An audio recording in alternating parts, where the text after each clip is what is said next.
Salut tout le monde, ici Jean-Raphaël avec la suite de la matière sur la physique quantique. Dans cette vidéo, on va s'intéresser à comment les physiciens ont tenté d'expliquer comment la matière pouvait émettre de la lumière. On a parlé dans les débuts là, de la physique quantique, on s'intéressait au rayonnement du corps noir, donc c'était quoi les longueurs d'onde qu'un objet pouvait émettre en fonction de sa température. Par la suite, on a vu comment ils ont fait des postulats. Ils ont dit ah, la matière, elle ne doit pas être capable d'émettre n'importe quelle quantité d'énergie. Et on s'intéressait plus particulièrement aux atomes. Un atome pouvait émettre seulement des paquets d'énergie. Il n'y avait pas toutes les valeurs d'énergie qui étaient possibles euh, d'émettre. C'était un nombre entier d'un certain nombre qui dépendait de la fréquence. Maintenant, on va s'intéresser beaucoup plus au modèle atomique lui-même. Donc, qu'est-ce qui fait que dans l'atome, seulement certaines valeurs sont possibles pour l'énergie qui est émise? Alors, on va commencer avec les raies spectrales. Donc, quand on parle de spectre ou de truc qui est spectral en physique, on fait toujours référence aux fréquences. Donc, les raies spectrales, c'est quoi? C'est que les molécules d'un gaz, on va regarder les gaz pour l'instant, ça va être beaucoup plus simple. Les molécules des gaz possèdent des fréquences de résonance distinctes. Bon, c'est pas juste les gaz qui ont des fréquences de résonance distinctes, mais disons que pour les gaz, les fréquences de résonance sont beaucoup plus simples à établir parce que dans un gaz, les molécules ne sont pas liées entre elles. Alors, il n'y a pas de fréquence de résonance de l'ensemble du matériau ou quoi que ce soit. Là, c'est une molécule à la fois.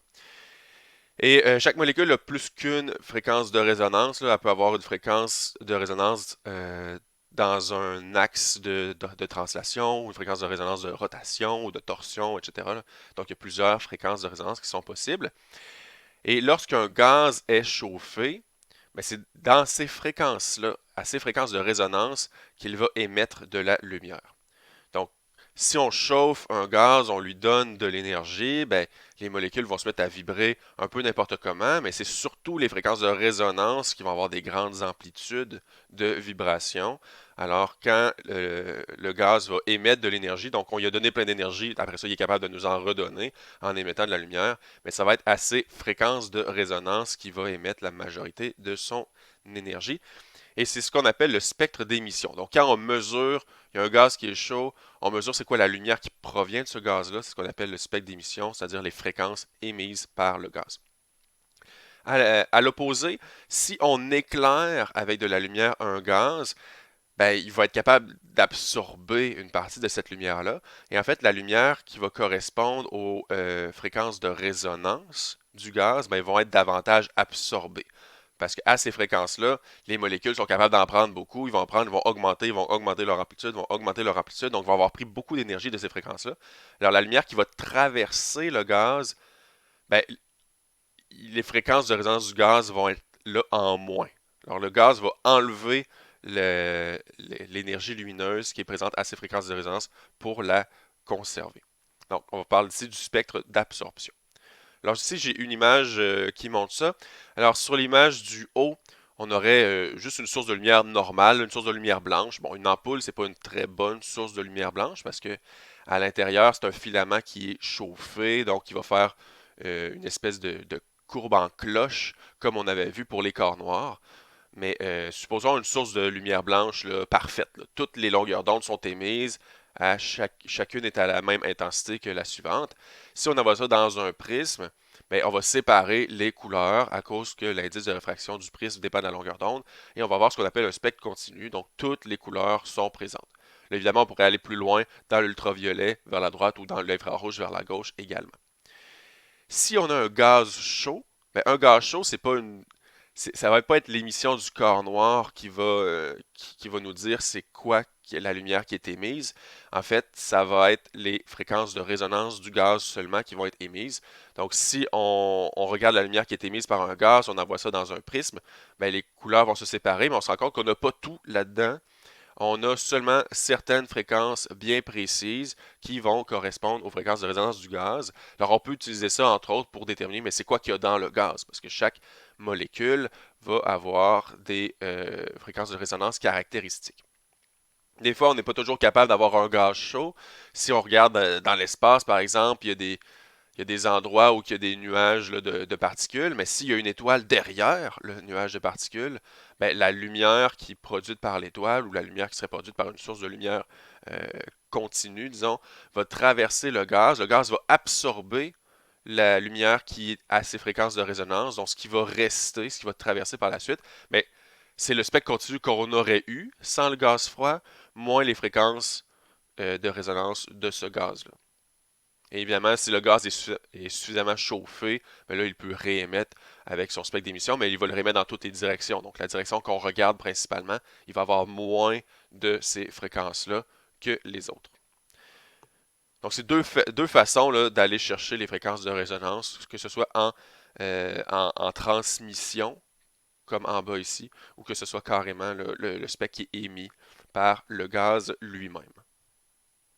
Donc, l'objectif de cette vidéo, c'est de voir comment on fait pour calculer expérimentalement, pardon, théoriquement, c'est quoi les fréquences de résonance d'un gaz.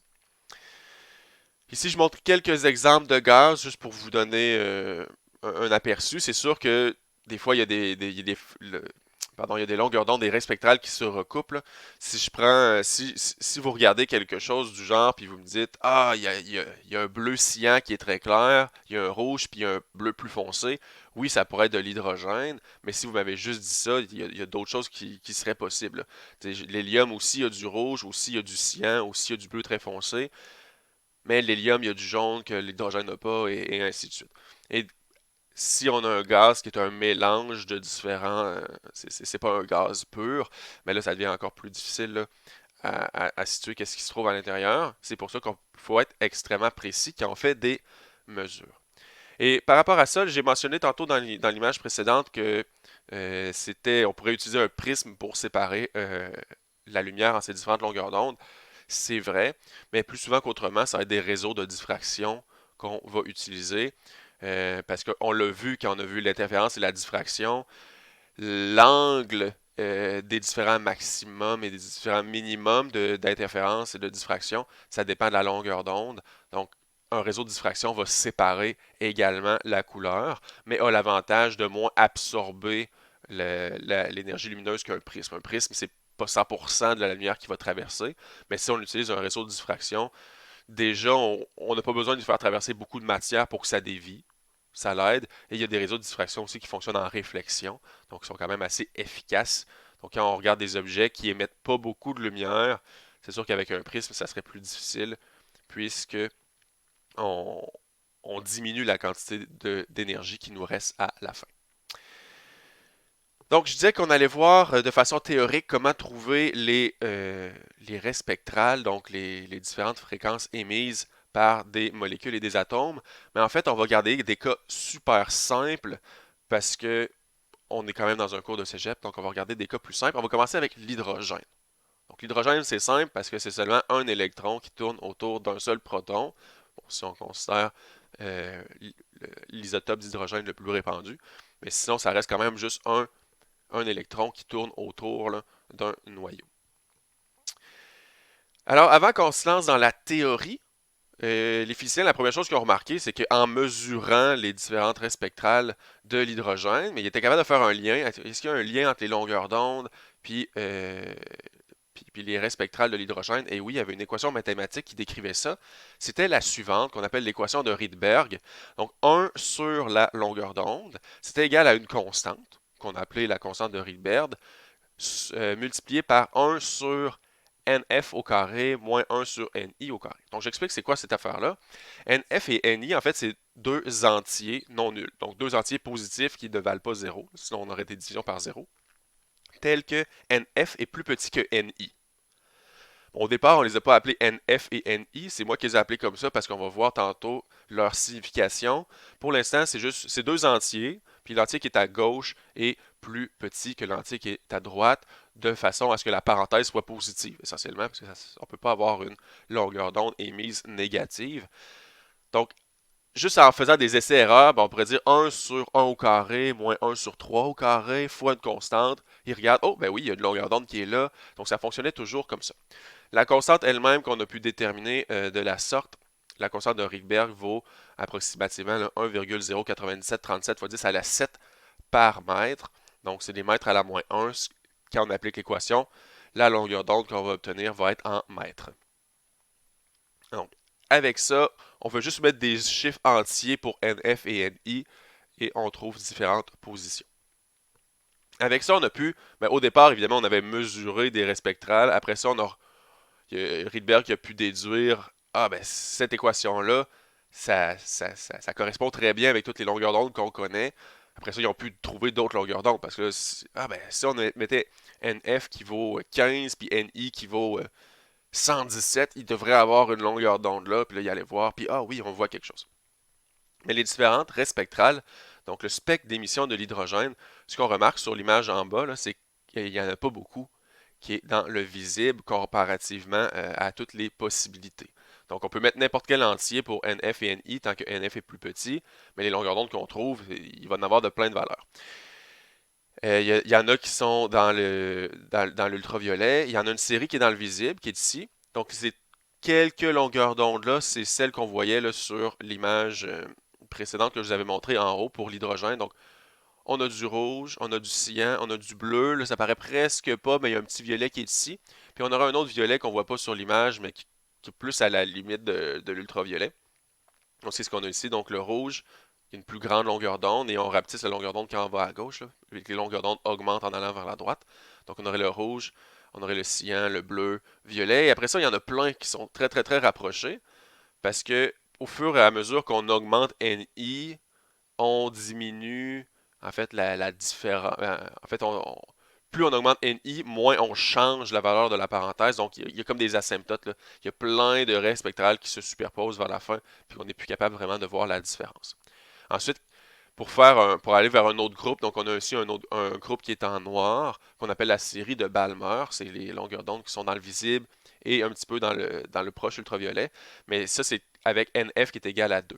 Donc, 1 sur 2 au carré moins un chiffre, ça nous donne le rouge. Moins un chiffre qui est de plus en plus petit, ça va nous donner le cyan, le bleu, le violet, etc. Si on avait pris NF qui était égal à 1, mais là, ça nous amène beaucoup plus loin. Donc, on a 1 moins un quart, 1 moins un neuvième, 1 moins un 16e, etc. Puis on a une série ici. Si on met NF qui est égal à 3, on a la série qui est ici, là, en rouge. La série qui est en bleu, ça serait avec NF qui est égal à 4 et ainsi de suite. Donc, c'est surtout le premier nombre entier qui va déterminer où on se situe dans le spectre. Et le deuxième va nous faire une série là, de valeurs sensiblement différentes. Ces groupes de raies spectrales, ces groupes de longueur d'onde d'émission ont des noms. Donc, je le mentionnais tantôt, quand NF est égal à 1, c'est ce qu'on appelle la série de Lyman. Donc, ça, c'est les fréquences émises par l'hydrogène qui sont les plus énergétiques. Donc, les longueurs d'onde les plus courtes, ça correspond aux fréquences les plus élevées. La série de Balmer que je mentionnais, c'est la série qu'on va voir quand on fait des expériences.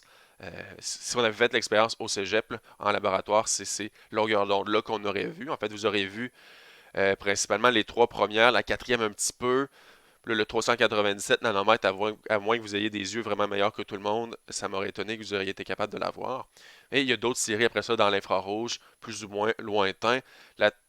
Avec NF qui est égal à 3, on a la série de Paschen, ensuite série de Brackett, Pfunt et Humphreys. Et on a d'autres aussi, le NF pourrait être égal à 7, 8, et etc. Mais plus ces nombres-là entiers sont élevés, moins on retrouve ces raies spectrales-là dans le spectre de l'hydrogène. C'est pas qu'ils n'existent pas, mais ils sont très très peu intenses, donc ils sont de moins en moins importantes. Donc, je dirais, les séries de Lyman, c'est celles qui contiennent beaucoup d'énergie.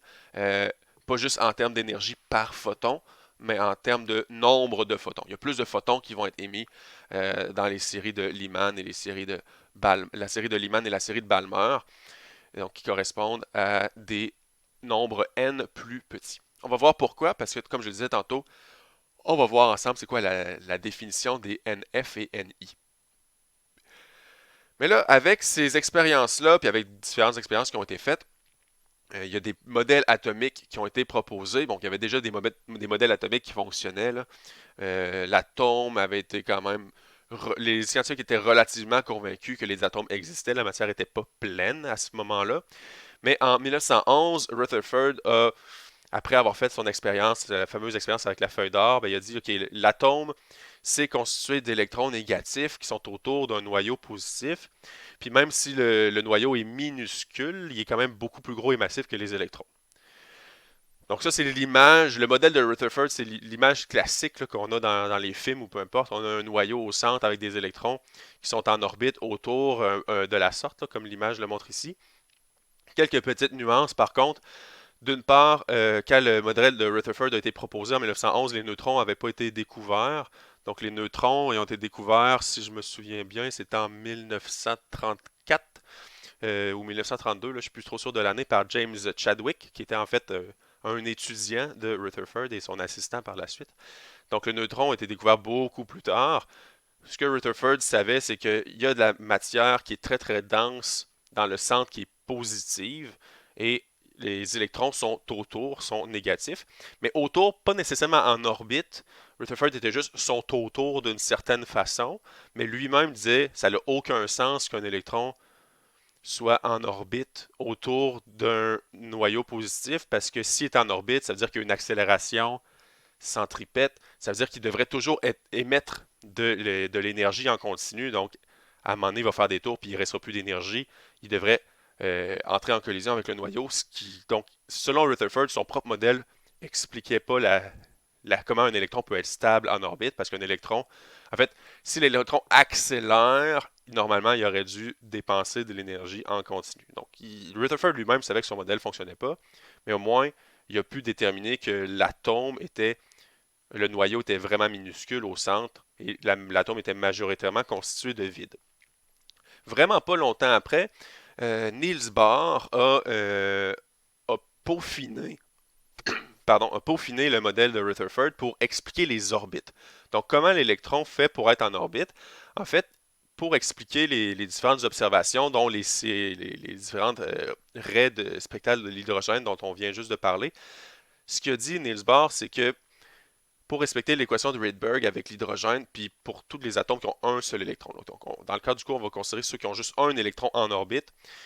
Donc l'hydrogène, mais l'hélium si on y a enlevé un électron, le lithium si on l'a ionisé deux fois, et ainsi de suite. Pour arriver à l'équation de Rydberg, il faut que les électrons soient sur des orbites stables. L'électron ne peut pas orbiter à n'importe quelle distance du noyau. Il y a seulement certaines orbites stables qui sont possibles. Et quand un électron émet de la lumière, ben, il émet de la lumière en changeant de niveau, en changeant d'orbite. Comme sur l'image ici, on a un électron qui était sur l'orbite n est égal à 3. S'il descend sur l'orbite n est égal à 2, ben, il va perdre de l'énergie parce que l'orbite plus proche contient moins d'énergie. Donc pour faire ça, ben, il faut qu'il perde de l'énergie, il faut qu'il émette de l'énergie. Donc il va émettre l'énergie sous la forme d'un photon. Et l'énergie émise, H fois F, donc ça correspond à la physique quantique. On savait que c'était juste des H fois F qui pouvaient être émis. Ben lui, il a dit c'est parce que les électrons, ils peuvent passer de l'orbite 3 à 2, 2 à 1, 4 à 6, 4 à 3, mais ça va toujours faire un nombre entier de H fois F qui va être émis. Donc les n qu'on avait dans l'équation de Rydberg, Nf et Ni, c'est pour représenter le n de l'orbite dans le modèle atomique de Bohr. Le Nf étant le n final, dans ce cas-ci de l'image, ça serait 2, et le Ni, c'était le n initial, dans ce cas-ci, ça serait 3. Alors, si on veut savoir c'est quoi la longueur d'onde qui serait émise par l'électron qui est sur l'image, on ferait la constante de Rydberg fois 1 sur 2 au carré moins 1 sur 3 au carré. Ça va nous donner 1 sur la longueur d'onde et ainsi de suite. Donc, c'est ça que Niels Bohr a dit. Mais il n'a pas juste dit ça, il faudrait que les orbites soient discrètes, soient bien définies. Il a pu les trouver. C'était quoi ces orbites-là? En fait, pour son modèle, il a fait trois postulats. Donc, il a posé trois postulats. Il a dit trois choses. Voici trois choses qu'il faut qu'ils soient respectées. Puis je ne sais pas pourquoi, je ne le prouve pas. Mais si ces trois choses-là sont respectées, tout marche. Premier postulat, les électrons ont des orbites stables autour du noyau. Donc, c'est ce que je disais. En fait, c'était assez contre-intuitif, comme je le mentionnais tantôt. Même Rutherford disait les orbites ne pourraient pas être stables parce que comme les électrons accélèrent, il faudrait qu'ils émettent. Donc, il y a une sorte de rayonnement qui est émis là, par des particules qui sont en accélération. Puis ça ne marche pas, il faudrait que l'orbite décroisse en continu l'orbite ne serait pas stable. Niels Bohr, il dit il faut que l'orbite soit stable. Puis les orbites stables, c'est celle où cette équation-là est respectée. C'est quoi cette équation-là? C'est le moment cinétique, donc l'équivalent angulaire de la quantité de mouvement. Le moment cinétique d'une particule, masse fois vitesse, ça c'est la quantité de mouvement, fois le rayon de la trajectoire. Donc il faut que le moment cinétique de l'électron soit égal à n fois un entier. Et l'entier en question, c'est la constante de Planck h divisée par 2π, ce qu'on appelle la constante de Planck réduite.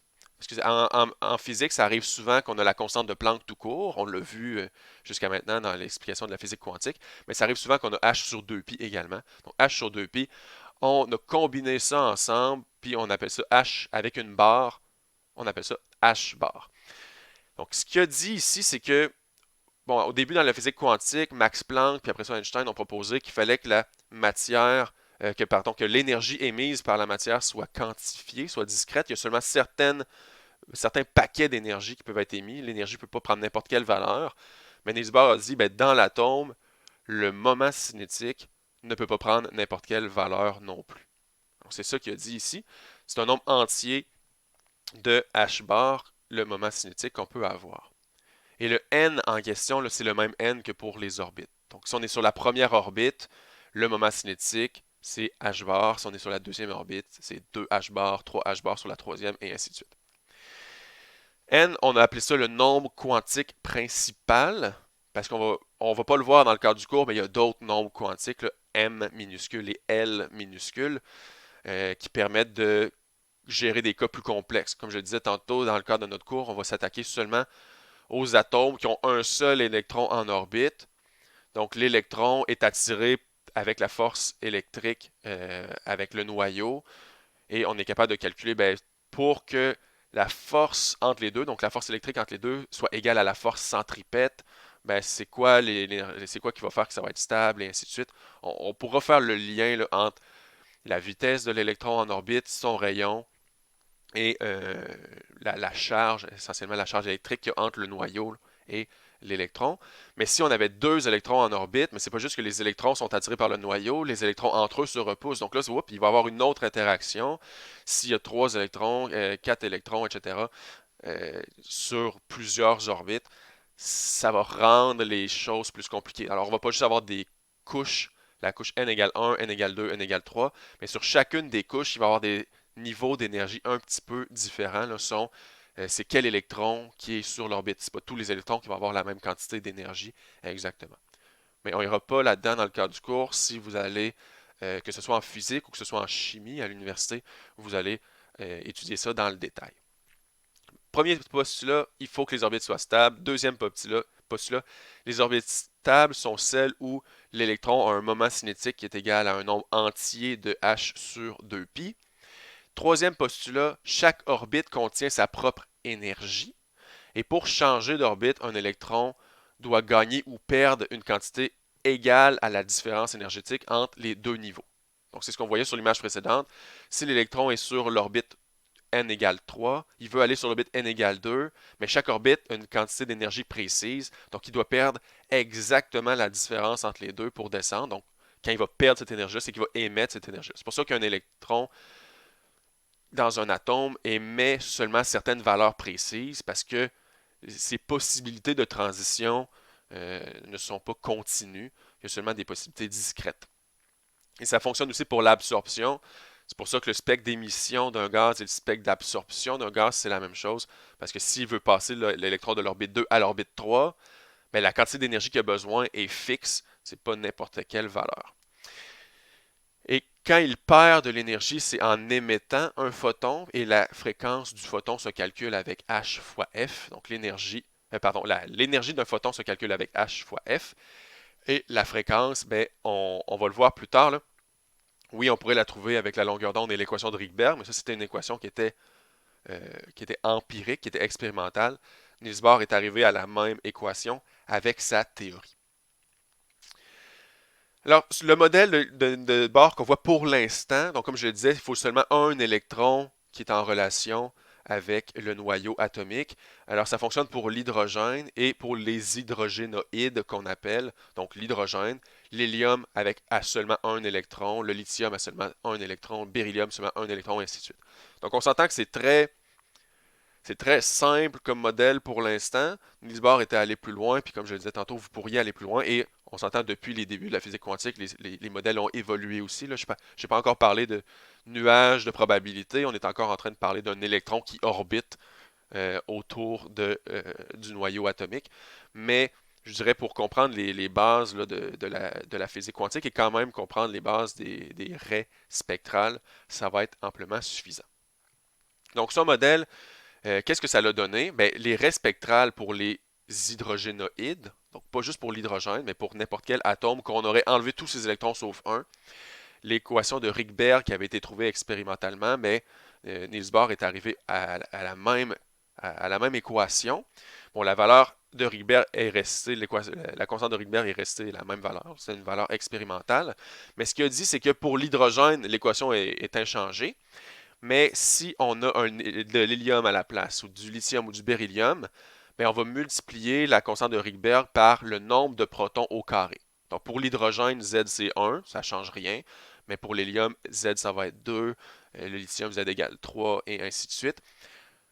Pourquoi ça change ici? Mais essentiellement, même si on a toujours un électron en orbite, si l'atome a plus de protons, mais la force électrique entre l'électron et le proton va être supérieure.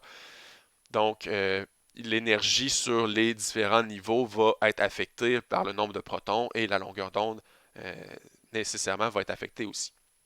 Donc, n, c'est pas juste n'importe quel entier, ça correspond dans le modèle de Bohr au numéro de l'orbite, au niveau de l'orbite. N égale 1 étant l'orbite la plus près possible du noyau. N égale, plus on s'éloigne du noyau, plus n devient grand. Donc, tantôt, quand je mentionnais que expérimentalement, on n'a pas observé beaucoup d'énergie quand NF valait 18 puis NI valait 34, mais c'est parce que la probabilité qu'un électron passe du niveau 34 au niveau 18 est faible, est beaucoup plus faible qu'un électron passe de 1 à 2, 2 à 1, 3 à 2, etc. C'est pour ça qu'avec les n plus petits, c'est les raies spectrales qu'on voit le plus facilement avec le plus d'intensité. Z, c'est le numéro atomique, comme je le mentionnais tantôt, c'est-à-dire le nombre de protons dans le noyau. Le modèle de Bohr n'a pas juste expliqué, pas juste rajouté un z carré là, à l'équation de Rydberg en expliquant c'était quoi les deux nombres entiers qu'on avait dans l'équation. Il a pu amener son modèle à calculer plein de choses. Entre autres, c'est quoi le rayon d'une orbite? Hein, on disait que le moment cinétique, donc mvr de l'électron, ça devait être un nombre entier de h sur 2pi. Ben, ça veut dire que les rayons sont fixes aussi, là. Un atome d'hydrogène, on est capable de calculer c'est quoi les différents rayons les rayons des différentes orbites. Et l'équation pour l'hydrogène ou n'importe quel hydrogénoïde est la suivante. Donc le rayon de l'orbite n, c'est égal à n au carré sur z fois A0. A0, c'est quoi? Ben, c'est le rayon du niveau fondamental de l'hydrogène. Donc ce qu'on appelle le rayon de Bohr, en l'honneur de Niels Bohr. Essentiellement, ici, ça dit juste, ben, A0, c'est le rayon de n égale 1 pour l'hydrogène. Puis si on a un hydrogénoïde, peu importe son niveau, mais ça va être fonction de ça. Donc, à chaque niveau, on augmente, la distance augmente avec le carré. Et évidemment, plus Z est grand, plus le nombre de protons est grand, plus les rayons vont être petits, parce que les électrons ils subissent une force d'attraction qui est supérieure. A0, on le calcule comment? Je vous épargne les mathématiques, mais essentiellement, on isole R dans l'équation précédente, puis il y a un lien avec la force centripète, c'est la force électrique. C'est pour ça qu'on a K qui est à l'intérieur de l'équation. K étant la constante de Coulomb qui apparaît dans la force électrique. Donc la force électrique, un petit rappel, c'est la constante de Coulomb fois la multiplication des deux charges. Donc si on a un proton fois un électron, ça va être E fois E, mais si on a deux protons fois un électron, ça va être 2E fois E, etc., sur la distance qui les sépare au carré. Donc en faisant force égale masse fois vitesse au carré sur le rayon, c'est-à-dire masse fois l'accélération centripète, on peut isoler le rayon dans le cas de l'hydrogène, donc un seul proton au niveau n est égal à 1 et c'est ce que ça nous donne comme valeur. Donc 0,05 nanomètres, c'est la distance entre l'électron et le proton dans un atome d'hydrogène serait à l'état le plus stable possible, donc le niveau le moins énergétique de l'hydrogène. On peut aussi trouver la vitesse, donc comme le moment cinétique dépend du rayon, de la masse, etc., puis que c'est quantifié, mais la vitesse, encore une fois, ça va être Zn en une certaine proportion fois une certaine valeur, C fois alpha. Donc, plus Z augmente, plus le nombre de protons augmente, plus les électrons vont aller vite, parce qu'ils doivent compenser une force vers le centre qui est supérieure. Plus N est élevé, ben, plus ils sont loin, donc moins ils ont besoin d'aller vite pour compenser cette force électrique qui les attire. C, c'est la vitesse de la lumière. Et alpha, c'est quoi? Alpha, c'est la vitesse d'un électron par rapport à la vitesse de la lumière sur le niveau fondamental de l'hydrogène. Donc essentiellement, tantôt on avait dit le rayon de l'orbite n, c'est quelque chose avec z et n fois le rayon de l'hydrogène pour son niveau n est égal à 1. Mais ici, c'est la vitesse d'un électron, c'est quelque chose avec z et n fois la vitesse d'un électron sur le niveau n est égal à 1 pour l'hydrogène. Donc c fois a, c'est la vitesse C fois alpha, pardon, c'est la vitesse d'un électron sur le niveau n est égal à 1. Alpha, c'est juste un pourcentage de la vitesse de la lumière. Alors, vitesse de la lumière fois le pourcentage, ben, ça nous fait la vitesse. Le alpha, c'est une constante qui s'appelle la constante de structure fine, qui est vraiment beaucoup utilisée en physique théorique, là, en physique atomique. Sa valeur se calcule ainsi. Encore une fois, ça dépend de la charge élémentaire, ça dépend de la constante de Coulomb. H bar aussi parce que le moment cinétique est quantifié et de la vitesse de la lumière. Donc ça nous fait ce chiffre-là, mais je dirais en physique, c'est assez rare qu'on utilise alpha égale une valeur. On utilise plus alpha égale 1 sur une valeur. Ce que ça veut dire 1 sur 137,036, c'est qu'essentiellement l'électron sur le niveau n est égal à 1 pour l'hydrogène, il va à 1 137e de la vitesse de la lumière. Ou si vous voulez, 0,7297% de la vitesse de la lumière. Maintenant, c'est quoi l'énergie de l'électron par orbite? Donc, on disait tantôt, chaque orbite a un niveau d'énergie qui est fixe, qu'on peut calculer. Mais comment on le calcule? Encore une fois, c'est avec un Z et N là, en certaines proportions, fois l'énergie qu'il y a sur le niveau 1 de l'hydrogène. Et l'énergie qu'il y a sur le niveau fondamental de l'hydrogène, c'est égal à ceci. Donc, encore une fois, masse de l'électron, ça apparaît. La constante de Coulomb, la charge de l'électron ou la charge du proton, la charge élémentaire, et H bar apparaît aussi. Et ça nous donne une valeur négative. C'est pas pour rien, en fait, un électron en orbite autour d'un atome va toujours avoir une énergie totale négative. Il y a une énergie cinétique qui est nécessairement positive, une demi fois la masse fois la vitesse au carré, c'est positif, mais l'énergie potentielle est toujours négative. C'est la même chose pour une planète en orbite autour d'un soleil, d'une étoile, autour du soleil.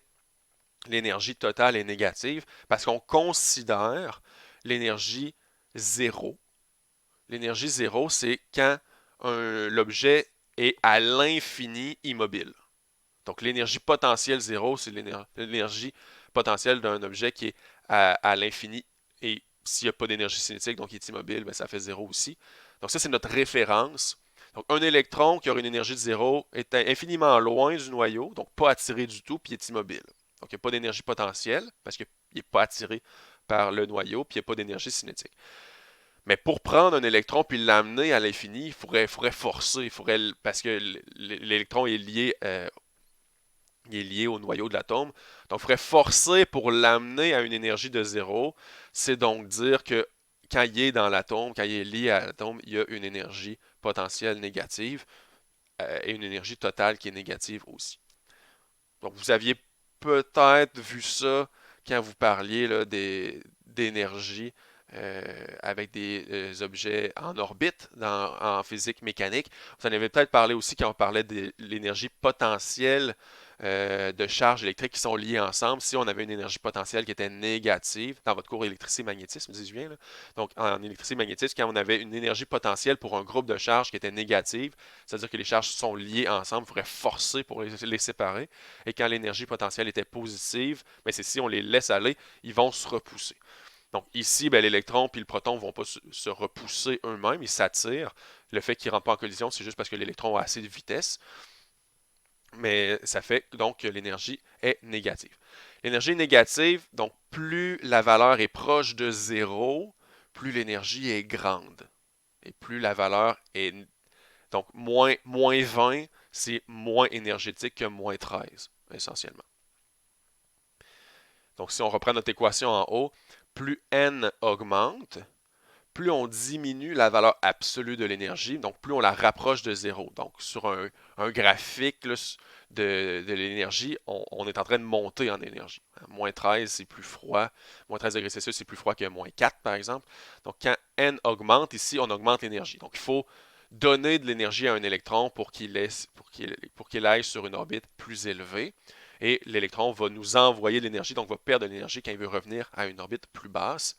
Et Z, encore une fois, ben, si le nombre de protons est très élevé, l'énergie de liaison va être beaucoup plus grande. Donc, on va avoir une énergie qui va être beaucoup plus négative parce qu'il faudrait y donner encore plus d'énergie pour arracher l'électron au noyau. Donc, plus c'est négatif, plus l'électron et le proton sont liés ensemble, plus il faut de l'énergie pour les séparer.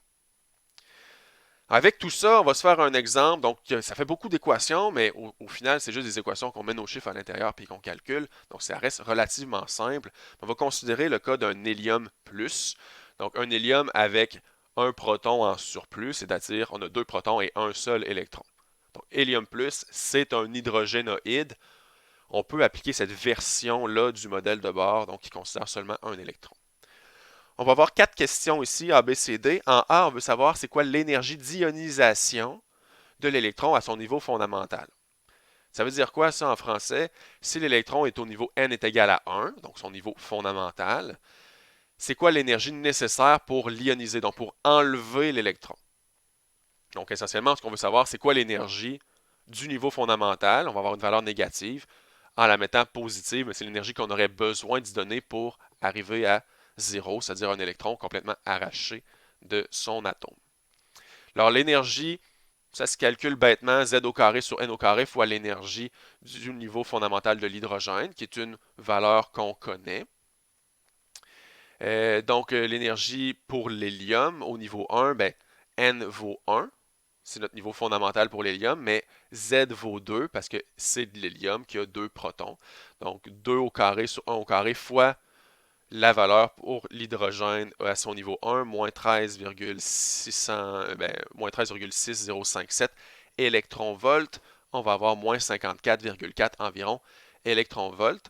Donc ça, c'est l'énergie qu'on doit y donner. On doit y donner 54,4 électronvolts pour extraire un électron. Mais en fait, c'est pas pour extraire un électron de l'atome d'hélium, c'est pour extraire le dernier électron qui reste de l'atome d'hélium quand ce dernier se situe au niveau fondamental. Par la suite, question B, quel est le rayon de l'orbite du niveau fondamental, encore une fois pour le lion hélium+. Donc, niveau fondamental, n va être égal à 1, si l'hélium Z est égal à 2, on met ça dans l'équation du rayon, avec le rayon de bord A0 qui est une valeur qui est connue. Alors, on met ça dans notre équation et on obtient essentiellement un rayon qui est deux fois plus petit, là, parce que l'électron est attiré par une force qui est deux fois plus grande, vu qu'il y a en fait, qui est attiré par une force quatre fois plus grande, dis-je bien, là, vu qu'il y a deux protons au lieu d'un seul, puis que la force de Coulomb est reliée au carré. Qu'est-ce que je dis là? Ah non, je me fourvoie. Donc la force est deux fois plus forte, oui, parce qu'on a E fois 2E au lieu de E fois E, là, quand on fait le produit des charges. Donc, oubliez cette petite erreur. On a une force qui est plus grande, le rayon va être plus petit, et c'est plus petit d'un facteur 2 dans ce cas-ci. Question C, quelle est la vitesse de l'électron à son niveau fondamental? Donc ça aussi, ça dépend de la vitesse de l'électron au niveau fondamental de l'hydrogène, puis on a juste à gérer Z et N par la suite. Donc Z, ça va être égal à 2, N, c'est égal à 1, parce qu'on s'intéresse encore à la vitesse du niveau fondamental de l'électron autour de 2 protons, 2 neutrons. On met nos valeurs là-dedans. Donc, comme je disais, alpha, on peut le remplacer par sa valeur. On peut le remplacer par 1 sur 137,036. Ici, j'ai mis tous les chiffres pour la vitesse de la lumière, mais on s'entend que 300 millions de mètres par seconde, ça aurait fonctionné également pour nous donner une vitesse de 437 500 mètres par seconde, ou 437,5 km par seconde. Et la question D, quelle est la longueur d'onde du photon qui serait émis lorsqu'un électron passe du troisième niveau au deuxième niveau, toujours pour un électron seul autour d'un noyau d'hélium? Mais ici, on peut faire ça de deux façons.